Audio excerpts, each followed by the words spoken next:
코로나19 관련 통계입니다. 오늘은 일본에서 감염이 됐지만 확진 판정을 받지 못해서 그래서 주변을 감염시키고 다니는 조용한 전파자가 얼마나 많은지 그 수를 추론해 보도록 하겠습니다.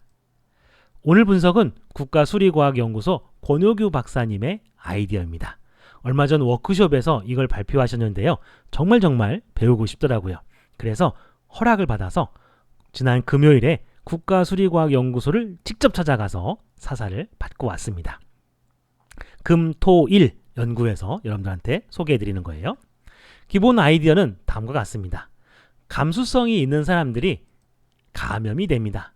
코로나19에 걸리게 되면 주변 사람들한테 전파를 하고 다니죠. 근데 이 사람들이 확진 판정을 받게 되면 격리가 됩니다.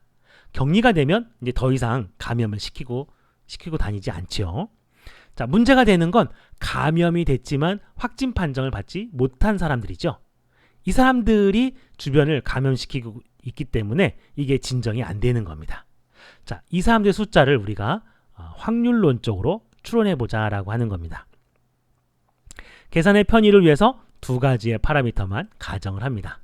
베타는 새로운 감염자가 생기는 비율이고요. 감마는 감염자가 확진자가 되는 비율입니다. 권호규 박사님의 아이디어의 장점은 뭐냐면 베타 값이 어제와 오늘이 다를 수 있다고 가정을 한 거죠. 자, 어제는 전체 감염된 사람들의 한 10% 정도가 늘어났다고 한다면 오늘은 20%가 될 수도 있고 5%가 될 수도 있다라고 가정하는 거죠. 또 갑자기 신천지와 같은 그런 사건이 벌어지게 되면 이게 80%, 90%까지 치솟을 수도 있다라고 하는 거죠. 자, 감마의 값 같은 경우에는 보통 정해져 있습니다.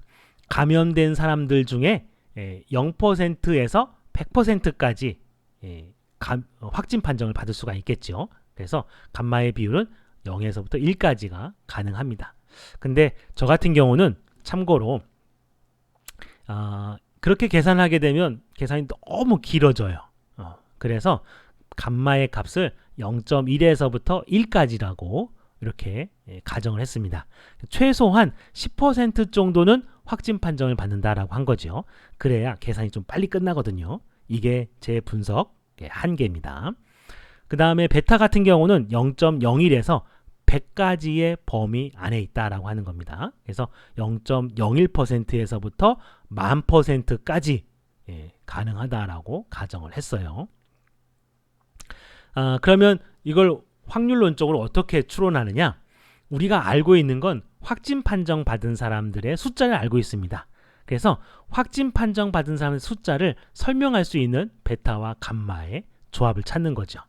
자, 이거의 가능성을 높이기 위해서 저 같은 경우는 5일간의 확진자 수, 그래서 5일간의 확진자 수를 전부 다 설명할 수 있는 베타와 감마의 조합을 찾았습니다. 그렇게 해서 경우의 숫자가 가장 큰 거, 그게 바로 가능성이 가장 큰 감염자의 숫자다라고 보는 거죠. 비유하자면 이런 겁니다. 주사위 2개를 던져요. 그러면 눈의 합이 얼마다라고 추정할 거냐라고 하는 건데, 물론 1, 1 나와서 2가 될 수도 있고요. 6, 6 나와서 12가 될 수도 있습니다. 자, 근데 그 숫자들은 가능성이 매우 낮아요. 그래서 2와 12는 가능성이 낮고 가능성이 가장 큰 조합은 7입니다. 7. 그래서 가능성이 가장 큰, 그러니까 주사위 2개를 던졌다. 그러면은 눈의 합은 7이라고 가정하는 거하고 똑같은 그런 확률론적으로 감염자 수를 추론하는 겁니다. 참고로 권호규 박사님은 7일간의 데이터를 모두 설명할 수 있는 베타와 감마의 조합을 찾으셨는데 저는 계산의 편의상 5일간만 했습니다. 그래도 혹시나 해가지고 7일도 해봤습니다. 해봐서 5일하고 비교를 해봤는데요. 이거는 X축은 감염자의 숫자입니다. 요거는 뭐 10도 될 수도 있고 200, 400, 800, 다음에 1000, 만 어느 숫자가 될 수도 있는데 걔네들 중에서 확률이 가장 큰 걸 찾는 거예요. 요 N6이라고 되어 있는 거는 7일 전 데이터와 6일 전 데이터, 이틀치 데이터만 넣었을 때 확률 분포이고요.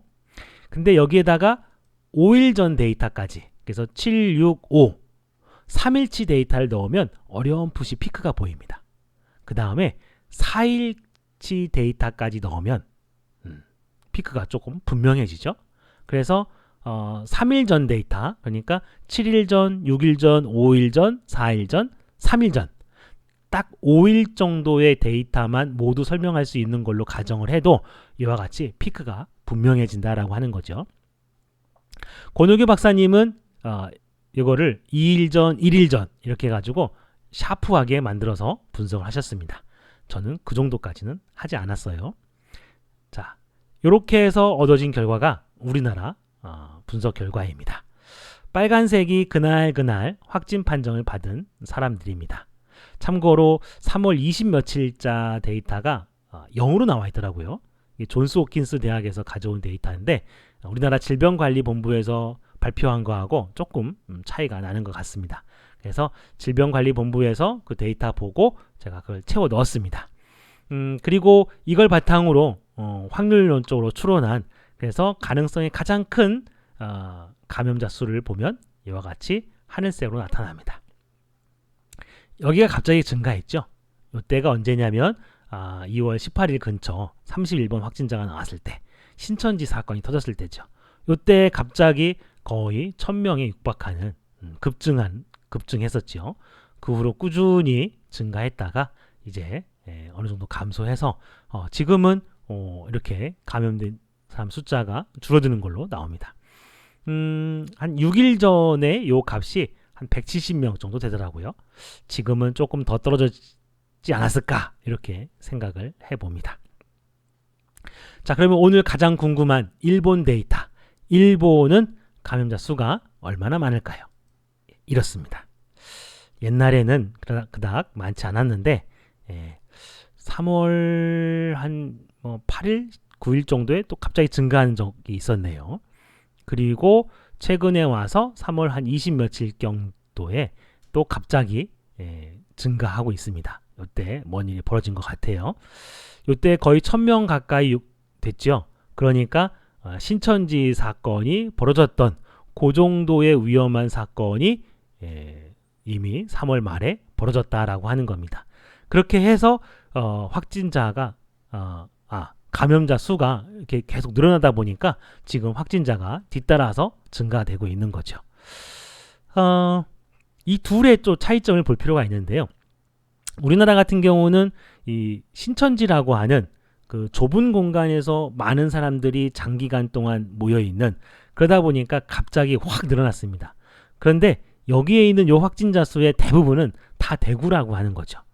대구 경북에만 거의 한정되어 있고 그 이외의 지역에서는 잘 나타나지 않았습니다. 상대적으로. 근데 일본 같은 경우에는 요 확진자들이 전국에서 발생한다는 거죠. 도쿄에 한정되어 있지 않다라고 하는 겁니다. 또 차이점은 신천지만큼 전파력이 매우 강하진 않다라고 하는 거죠. 이렇게 좁은 공간에 많은 사람들이 모여서 장시간 동안 이렇게 예배를 보거나 그러지는 않는다라고 하는 거죠. 그런데도 불구하고 전체적으로 보면은 신천지급의 파급 효과가 전국적으로 발생하고 있다라고 하는 겁니다. 그래서 점점 늘어나고 있다라고 하는 것이 문제인 거죠.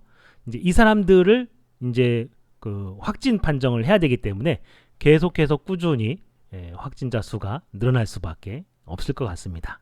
그래서 당분간 일본은 확진자 수가 증가할 것 같고요. 감염자 수가 우리나라 같은 경우는 피크가 한 2,700명 정도이었던 것 같거든요. 근데 일본은 2,700명보다 더 많지 않을까 이렇게 생각을 해보고요. 일본이 요거를 잡기 위해서는 우리나라와 같이 적극적으로 검사를 해야 됩니다. 그 다음에 위치 추적까지 해가면서 감염됐지만 확진 판정을 받지 못한 사람들을 전부 다 어떻게 해서든 간에 감염 확진자로 만들어야 되는 거죠. 그래야 요게 줄어든다라고 하는 거죠. 그 정도의 노력을 하지 않으면 이게 줄어들지 않을 가능성이 크다라고 하는 거죠. 그렇게 되면은 이제 유럽이나 미국의 전철을 밟을 수도 있다라고 하는 거죠.